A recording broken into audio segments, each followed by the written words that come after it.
Hi everyone, it's Tracy from our Smallholding Adventure. You'll have to excuse my appearance if I look hot and sweaty. I've just done a workout, but I need to get this video out, otherwise it's never going to happen. So I thought I'll take the time while I can and ignore the appearance, never mind. So I wanted to show you around our vegetable plot and the greenhouse and the polytunnel.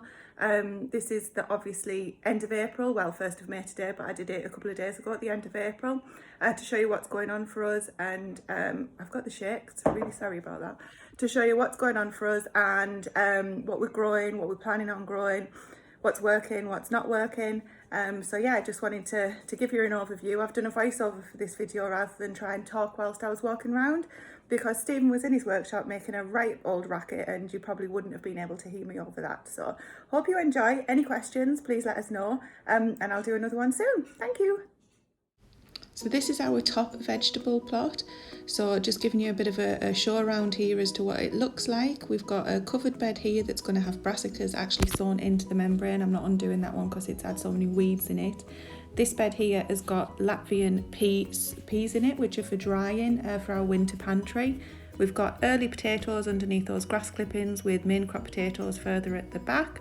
There's lots of peas and beans in this bed here. We've got sunflowers that are getting planted along the middle there. Our asparagus bed has been doing absolutely brilliantly. They literally have just appeared from nowhere. Once you get your eye in, you can see them here. They grow every day. We are having asparagus at the moment, so I've been blanching those and getting them in the freezer as well on the days that we just simply can't have any more asparagus. This is what we refer to as the fire pit bed, which has been heavily manured. As you can see, we're heavily reliant on the manure from the horses there. And this bed here is just in the middle of getting sown up with bare root strawberries, so I do hope that they work. You can see them just starting to take now, so fingers crossed that bed is a productive strawberry bed this year. That bed will just gloss over. So it's the end of the brassica bed from last season. To be fair, we've had loads of purple sprouting broccoli in that bed and it's been fabulous. It just needs covering up and getting ready for this year. This is the rhubarb that we planted a few years ago, and this was a strawberry patch last year, but we are moving it over into that strawberry bed over there, and taking any of the last strawberries out and trying to move those across. This bed is onions and roots, and there's a few rogue potatoes in there, which is really irritating. They're not supposed to be there.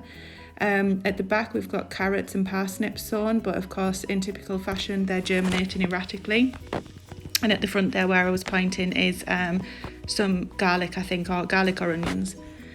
These are the original rhubarb plants that were in when we moved in. They're so prolific every year. The very back one there is one that my son planted actually. That's so there's only 3 that were here when we first moved in.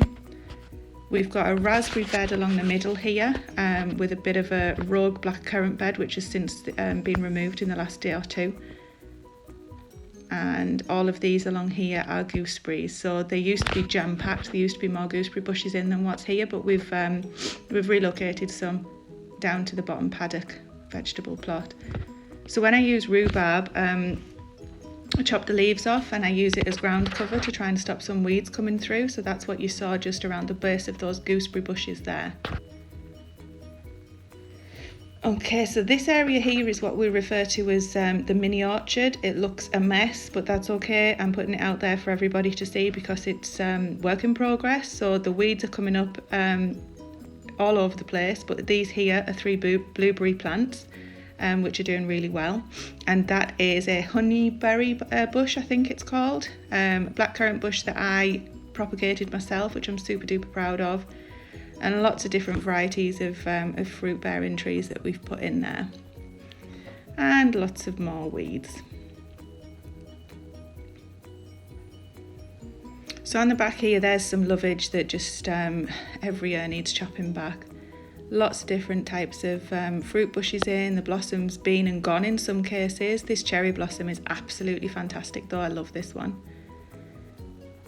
There's some pear trees, some apple trees, apricot, almond, all sorts of different things going on. Blackcurrant, that's pear, apple, lots of different apple trees at the back there that we got from an English homestead. Highly recommended. Yeah, and a funny story is one of the horses escaped into here just the other week. I say it's funny, it wasn't funny at the time. Quick look over into the bigger orchard, which is still really small by most people's measures, but there's our muck heaps along there, kids' den, lots of different fruit trees again. Don't look at the pruning of that tree, it's pretty dead.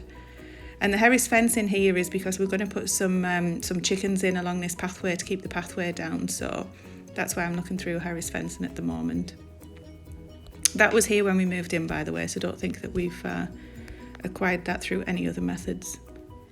This is my sink bed, which has got spring onions in it, which will not grow. There's my shed that Stephen built for me. And then in this bed here, there's a little herb planter there. And in this bed here, we've got onions and garlic sown. Lots of herbs around the outside, cold frames, and some brassicas that are sown in that bed there. That's where we've just come from, just for you to get your bearings.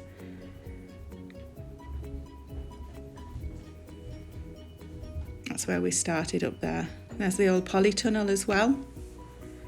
And this contraption there that I've just had, I'll show you the cold frames first, it appears. So there's lots of different brassicas there waiting to go in, salad leaves, beans, peas, nasturtiums, kale's already in there, more beans, sunflowers, peas, and a rogue weed that grows every year in the Polytunnel there. Sprouts are there as well.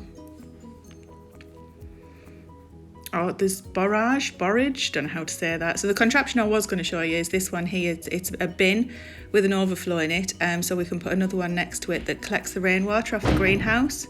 So we've got my bay leaves there as well, little bay plant. And let's have a quick look inside the Polytunnel. Excuse the high vis, it was really cold when I was filming this. Well, I said it was really cold. So inside the Polytunnel, we've got courgettes, Swiss chard, kale, because we eat loads of kale,